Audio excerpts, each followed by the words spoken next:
नमस्कार दोस्तों, spring board academy का ऑनलाइन कोर्स के अंदर आपका स्वागत है। अब तक हम जो चर्चा कर रहे हैं वो ऑयल प्राइसेस का जो क्रैश है उसकी चर्चा कर रहे हैं। और अब तक हमने देख लिया कि जो ऑयल प्राइसेस है वो नेगेटिव हुई, तो वो क्यों नेगेटिव हुई, फ्यूचर कॉन्ट्रैक्ट्स क्या थे, ऑयल की क्वालिटी क्या होती है, WTI ब्रेंट क्या है, स्वीट, लाइट, हैवी, सोर, इससे क्या मतलब होता है। फिर हमने ये देखा कि ग्लोबल कॉपरेशन क्या चल रहा है, तो ओपेक प्लस क्या है, ओपेक क्या है, और ये जो प्राइस है उसके अंदर डिमांड सप्लाई के क्या मिसमैचेस हैं। तो इन सब चीज़ों को जो है वो अब तक हमने चर्चा कर ली। अब जो मुख्य बात आती है जिसके ऊपर बार बार चर्चा होती है वो है कि भारत के ऊपर इसका क्या इम्पैक्ट पड़ेगा। ऑब्वियसली हम जिस बात से कंसर्न है वो ये सबसे बड़ा कंसर्न है कि इंडिया के ऊपर इसका क्या असर होगा। तो इंडिया के ऊपर असर समझने से पहले हम देखें कि भाई ऑयल का प्राइस जो है वो क्या होता है और इंडिया के अंदर क्या, हम जिस तेल को खरीदते हैं वो क्या है। तो हम इसको समझने के लिए सबसे पहले देखें कि हम क्या खरीदते हैं। हम जो ऑयल खरीदते हैं उसको कहा जाता है इंडियन बास्केट, यानी हम जो है वो कोई एक ही प्रकार का ऑयल खरीद रहे हो ऐसा नहीं है। हम जो ऑयल खरीदते हैं यानी उसकी क्वालिटी जो है वो अलग अलग प्रकार की होती है, और क्वालिटी अलग अलग प्रकार की होती है। तो हम जो क्वालिटी या फिर जो बेंचमार्क है हमारा उसको कहते हैं इंडियन बास्केट। इंडियन बास्केट में क्या आता है? इंडियन बास्केट के अंदर दुबई एंड ओमान सोर, इसका जो सोर क्रूड ऑयल है वो, और दूसरा ब्रेंट स्वीट। इसमें किसका परसेंटेज कितना होता है? तो जो दुबई एंड ओमान का जो है इसका लगभग अराउंड जो है वो 75% तो इसका होता है और अराउंड 25% जो है इसका है। तो हम अराउंड 25% तो ब्रेंट स्वीट खरीद रहे हैं और अराउंड 75% है वो दुबई और ओमान का सोर ऑयल जो है वो खरीद रहे हैं। यानी इसकी जो क्वालिटी है वो थोड़ी कम है, और क्वालिटी कम इसलिए, हम जो क्वालिटी खराब इसलिए खरीद रहे हैं क्योंकि ये थोड़ा सस्ता है ऑब्वियसली। और ब्रेंट जो है उसकी क्वालिटी थोड़ी अच्छी होती है, इसकी कीमत थोड़ी अच्छी ज़्यादा होती है, और इस वजह से जो है वो इसका परसेंटेज हमने थोड़ा कम रखा है। तो ये दोनों मिलकर बनाते हैं इंडियन बास्केट को। यहाँ पर इंडियन बास्केट आती है। इंडियन बास्केट में वर्तमान के अंदर जो इसकी जो रेट चल रही है वो पर बैरल की रेट जो चल रही है वो अराउंड $20 के करीब चल रही है। एज ऑफ नाउ जो है वो इसकी जो रेट है वो अराउंड $20 जो है उसके पास में फ्लक्चुएट कर रही है। डे टू डे फ्लक्चुएशन जो है उसके और भी हो सकते हैं। ठीक है, तो $20 के करीब है। $20 के इंडियन बास्केट मतलब ये सब चीजों को मिलाकर इतना है। अब जिस दिन ऑयल की प्राइस नेगेटिव हुई तो कई लोगों ने ये कहने शुरू कर दिया यार नेगेटिव होगी तो भाई भारत इसका फायदा ले ले, नकारात्मक तो अपन खरीद लेते हैं सारी, मतलब खरीद लेते हैं, पैसा भी वो देंगे और ऑयल भी अपने पास में आ जाएगा, तो ये तो भारत के लिए फायदा ही फायदा है।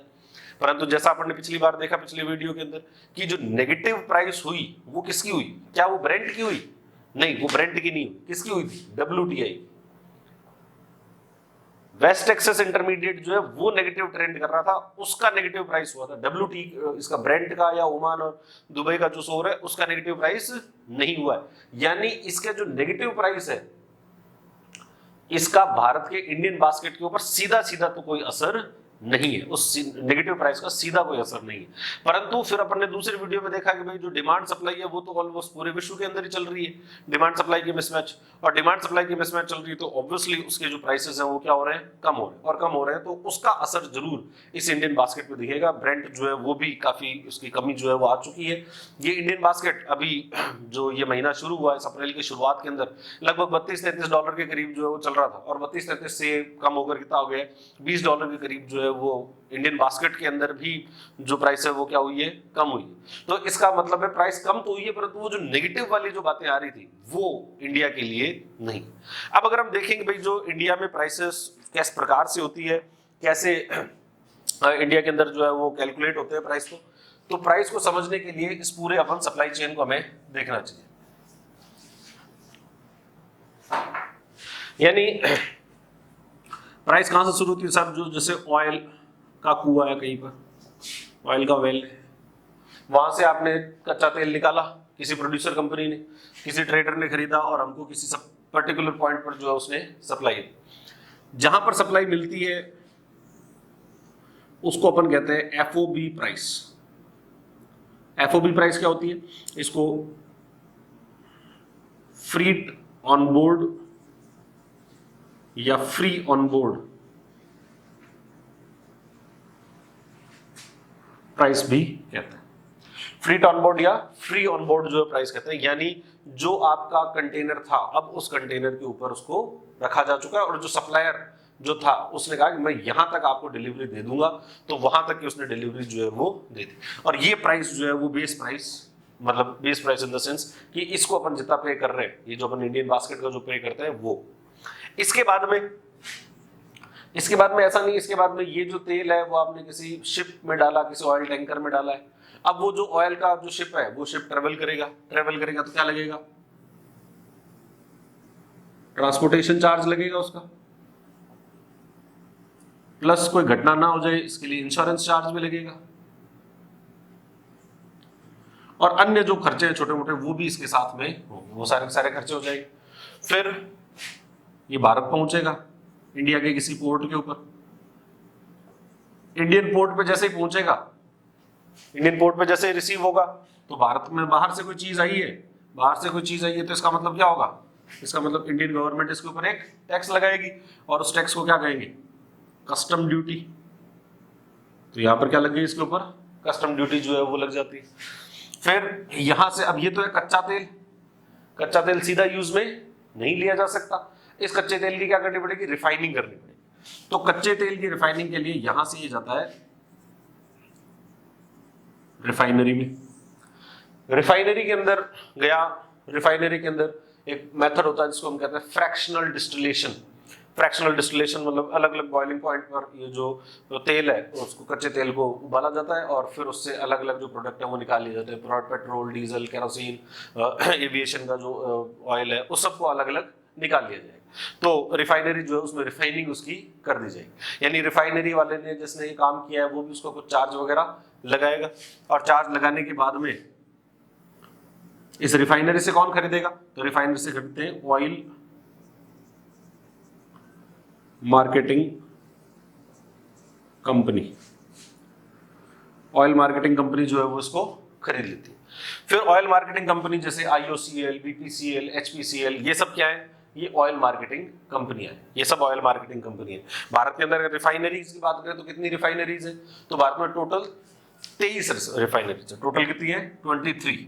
इस 23 में 17 तो ऐसी हैं जो कि PSU है, सरकार की है, गवर्नमेंट की पब्लिक सेक्टर यूनिट्स है। इसमें 3 ऐसी हैं, 18 तो ऐसी हैं जो कि PSU है, 2 ऐसी हैं जो कि जॉइंट वेंचर है, और 3 ऐसी हैं जो कि प्राइवेट सेक्टर की है। तो टोटल कितने हो गए, 23। तो 23 अपने यहाँ पर रिफाइनरीज है। फिर ऑयल मार्केटिंग की कंपनियां हैं जैसे BPCL, IOCL, HPCL, ये लोग क्या करते हैं, इसे रिफाइनरी से खरीद लेते हैं। फिर ट्रांसपोर्ट, इसका इनके ऑयल डिपोज होते हैं, वहां तक ही पहुंचाते हैं, इनके खुद के ऑयल डिपो होंगे, वहां तक पहुंचाएंगे। तो यानी यहां पर वापस क्या लगेगा, ट्रांसपोर्ट का चार्ज जो है वो लग जाएगा। फिर यहां से जो डीलर होगा उस डीलर तक पहुंचेगा, और डीलर जो है उस डीलर का जो पेट्रोल पंप होगा उसका पेट्रोल पंप तक पहुंचेगा, पंप से कंज्यूमर तक पहुंचेगा। तो ये पूरी सप्लाई चेन होती है जो कि किसकी है, ऑयल, क्रूड ऑयल की जो है। इस प्रकार से क्रूड ऑयल जो है वो यहां तक पहुंचता है। अब हम देखेंगे भाई हमारी जो प्राइस है उस प्राइस को, हमारी प्राइस कितनी है यहाँ पर। तो इसके अंदर अपन ने जो एग्जांपल अपन ले सकते हैं वो है 16 अप्रैल की मैंने प्राइसेस जो है वो निकाली है कि 16 अप्रैल की जो प्राइसेस है वो कितनी है, और ये दिल्ली की प्राइसेस जो है वो निकाली गई। तो देखो दिल्ली के अंदर 16 अप्रैल को दिल्ली के अंदर जो बेस प्राइस थी, IOCL की प्राइसेस है, ये बेस प्राइस थी 27.96। बेस प्राइस 24.96 का मतलब जहां रिफाइनरी से जो खरीदी गई, IOCL ने रिफाइनरी से जो खरीदी है वो 27.96 रुपीस के अंदर खरीदी। उसके ऊपर इन्होंने जो फ्रीट चार्ज लगाया वो लगभग 0.32 रुपीस है। फिर उसके बाद में इसके ऊपर कुछ टैक्स लगा, एक तो एक्साइज ड्यूटी, एक तो कस्टम ड्यूटी तो ऑलरेडी लग चुकी है, तो रिफाइनरी से पहले लग चुकी है, इसके अंदर इंक्लूडेड है। और एक्साइज ड्यूटी वो लगाई केंद्र सरकार ने। केंद्र सरकार की एक्साइज ड्यूटी जो है उसमें 22 रुपए 98 पैसे, यानी रिफाइंड जो ऑयल की जो कॉस्ट है उसे लगभग जो है वही उसके बाद में इसके ऊपर जो डीलर होता है, मतलब डीलर का खुद का कमीशन है, और ये डीलर का जो कमीशन का एवरेज है वो अराउंड 3.54 रुपीज है। फिर इसके अंदर स्टेट का वैट है, राज्य सरकार जो है वो वैल्यू एडेड टैक्स लगाती है। देखो पेट्रोलियम जो प्रोडक्ट्स हैं, इन पेट्रोलियम प्रोडक्ट्स को जीएसटी में शामिल नहीं किया गया, अभी तक जीएसटी में शामिल नहीं किया गया, इसलिए इसके अंदर ये एक्साइज ड्यूटी, कस्टम ड्यूटी ये अभी भी लग रहे हैं, और इसीलिए जो स्टेट वैट है वो स्टेट वैट लगता है, और वो लगता है लगभग 14.79 रुपीज। तो आप देख सकते हैं लगभग 23 रुपए तो ये, और लगभग 15 रुपए ये, तो ये 38 रुपए के करीब तो आपका सिर्फ और सिर्फ क्या है, गवर्नमेंट के टैक्सेस है। और फिर इसका जो टोटल मिलाकर आता है वो है 69.59 रुपीज। ये 16 अप्रैल को दिल्ली के अंदर जो है वो पेट्रोल की प्राइसेस थी। तो इस तरीके से भारत के अंदर जो है पेट्रोल की प्राइसेस जो है वो कैलकुलेट की जाती। अब हमने समझ लिया कि भाई पेट्रोल की प्राइसेस वगैरह जो है वो किस तरीके से क्या है। अब अगर देखें कि भाई इसका लोअर जो प्राइसेस हुई है उसका क्या भारत पर कोई इंपैक्ट होगा, पॉजिटिव क्या होगा, नेगेटिव होगा, हमको क्या करना चाहिए। तो एक तो ये है कि भाई इसका इंपैक्ट ये हो सकता है कि हमारे, इसको मिटा देता हूं, स्टोरेज के ऊपर पहला जो इंपैक्ट है वो तो भाई अगर तेल इतना सस्ता मिल रहा है तो हमको उस तेल को लेकर क्या कर लेना चाहिए, स्टोर कर लेना चाहिए।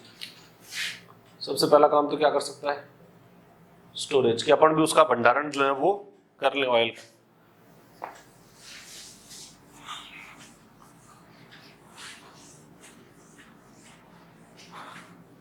सस्ता तेल खरीद लो, और सस्ता तेल खरीद कर कहीं ना कहीं उसको जो है स्टोर कर लिया जाए। परंतु अभी सस्ता तेल खरीद कर हम स्टोर करें तो हम कहां करें, कितना स्टोरेज की कैपेसिटी है। तो देखो भारत के अंदर ये जितने पेट्रोल पंप पर ये ऑयल डिपोज इन मार्केटिंग कंपनियों के हैं, उन सब में अपने पास में जो है वो 90 डे की कैपेसिटी जो है वो है, 90 दिन की कैपेसिटी अपने पास स्टोर करने की तो ये है। इसके अलावा अपन ने कुछ स्ट्रेटेजिक रिजर्व भी बनाए, कुछ सामरिक भंडार जो है वो भी बनाए गए। ये क्या होते हैं सामरिक भंडार, तो कुछ स्थानों पर अंडरग्राउंड जमीन के नीचे कुछ बहुत बड़ी बड़ी गुफाएं जो है वो खोदी गई है, कैवर्न्स खोदे गए, और उन कैवर्न्स को एकदम वाटर टाइट कैवर्न्स है, मतलब एकदम कंट्रोल्ड है। उनके अंदर ये देखा गया कि उसमें अपन क्या कर सकते हैं, ऑयल को स्टोर कर सकते हैं। तो इस प्रकार की जो फैसिलिटीज हैं वो फैसिलिटीज आपके मैंगलोर के अंदर है, ऐसी फैसिलिटीज जो है वो आपके पादुर के अंदर है,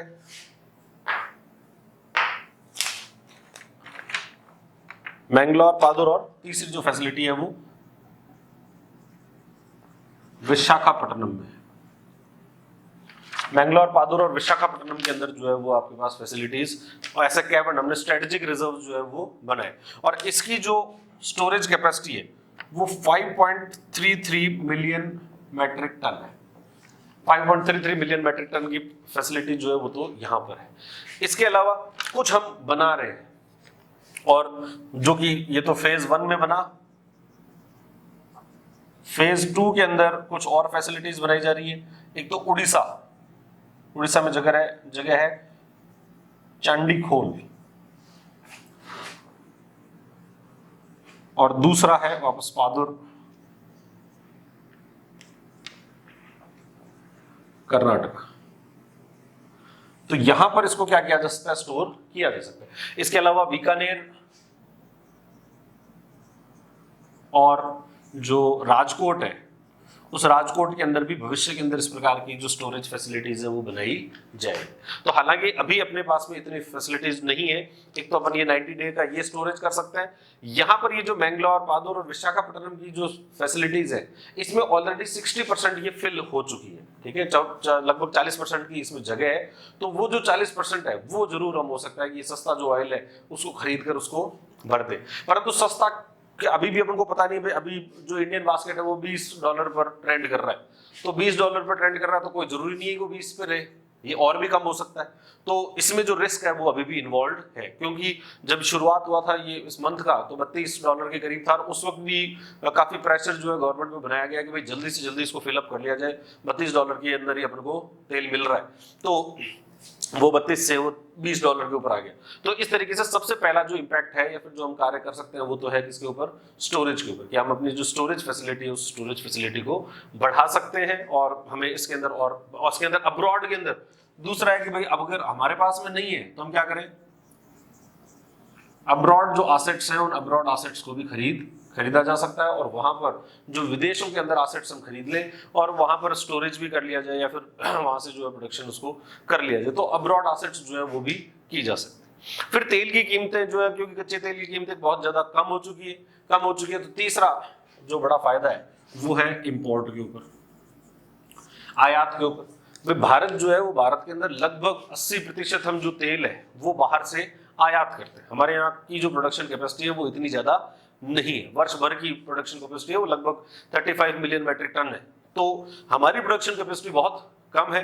हम जो ऑयल है वो मेजरली ऑयल को आयात करते हैं, और आयात करते हैं तो उस आयात का पेमेंट अपने को करना पड़ता है डॉलर के अंदर, यानी हमारी जो विदेशी मुद्रा है, जो विदेशी मुद्रा भंडार है वो उससे कम होता है। और एक टेक्निकल टर्म है जो करंट अकाउंट डेफिसिट, वो करंट अकाउंट डेफिसिट जो है वो क्या हो जाता है, बढ़ जाता है। तो चालू खाते का घाटा बढ़ना वो हमारे लिए उसके कई सारे नेगेटिव कॉन्सिक्वेंसेस जो है वो इकोनॉमी के अंदर पड़ते हैं।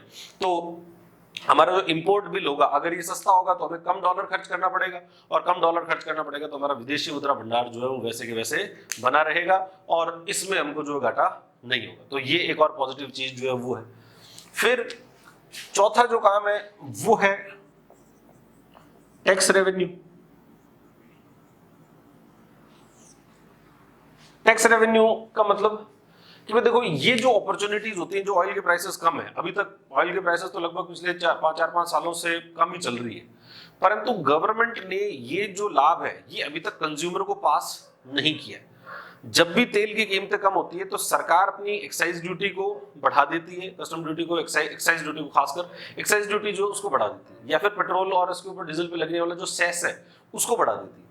और ये इस प्रकार अपने टैक्स को बढ़ाकर सरकार की जो इनकम है वो क्या हो जाती है, इससे बढ़ जाती है। तो हो सकता है कि अगर ये और कम हो तो सरकार टैक्स की रेट जो है उसको क्या कर देगी, उसको बढ़ा देगी, और टैक्स की रेट बढ़ा देगी तो सरकार के पास में जो पैसा आएगा वो इससे क्या हो जाएगा, ज्यादा हो जाएगा। और सरकार के पास पैसा ज्यादा हो तो उसका टैक्स रेवेन्यू बढ़ जाएगा, और सरकार का टैक्स रेवेन्यू बढ़ाया तो यानी सरकार की इनकम बढ़ गई, और सरकार की इनकम बढ़ी तो उसका जो यूज है वो कई प्रकार की कल्याणकारी योजनाओं को चलाने में, इंफ्रास्ट्रक्चर बनाने में, ऐसी कई जगह उसका यूज किया जा सकता है। और खासकर जो फिस्कल डेफिसिट है, जो हमारा राजकोषीय घाटा है, उस राजकोषीय घाटे को नियंत्रित करने के अंदर उसका यूज किया जा सकता है। भाई कोविड-19 का क्राइसिस है और सरकार को पैकेज अभी वो जारी कर ही रहे हैं, पिछली बार भी किए थे और आगे इनको फ्यूचर में भी करने पड़ेंगे। तो ये फ्यूचर में जब पैकेज जारी करेंगे तो उसके लिए पैसे चाहिए होंगे, और ये पैसा कहां से आ सकता है, तो ये ऑयल जो है वो इसका एक सोर्स बन सकता है। तो इकोनॉमी को रिवाइव करने के लिए टैक्स रेवेन्यू जो है वो यहां से बढ़ाए जा सकते हैं। हालांकि अगर प्राइसेस कम रहे तो स्टेट के जो टैक्स रेवेन्यूज है उनके ऊपर जरूर प्रॉब्लम हो सकती है, क्योंकि स्टेट का जो टैक्स रेवेन्यू है वो वैट है, value added tax. Value added tax value पे लगता है।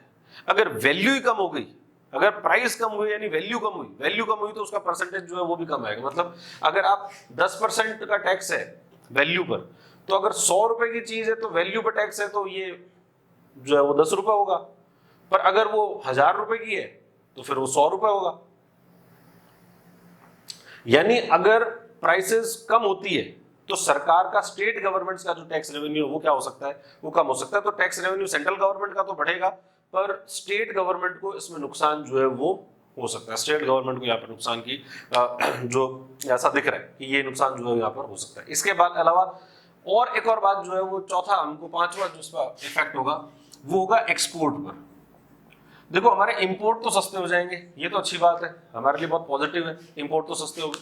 पर भारत सिर्फ तेल का इंपोर्ट नहीं करता है, तेल का तो, कच्चे तेल का तो हम इंपोर्ट करते हैं, पर रिफाइंड जो ऑयल है, वो जो पेट्रोलियम प्रोडक्ट्स होते हैं उनका हम निर्यात भी करते हैं। भारत में रिफाइनिंग कैपेसिटी जो है वो काफी अच्छी है, और रिफाइनिंग कैपेसिटी अच्छी होने की वजह से हमारी जो रिफाइनरीज है वो पेट्रोलियम प्रोडक्ट्स आयात करती है, कच्चा तेल आयात करती है, उसको रिफाइन करती है, रिफाइन करके उसको एक्सपोर्ट किया जाता है।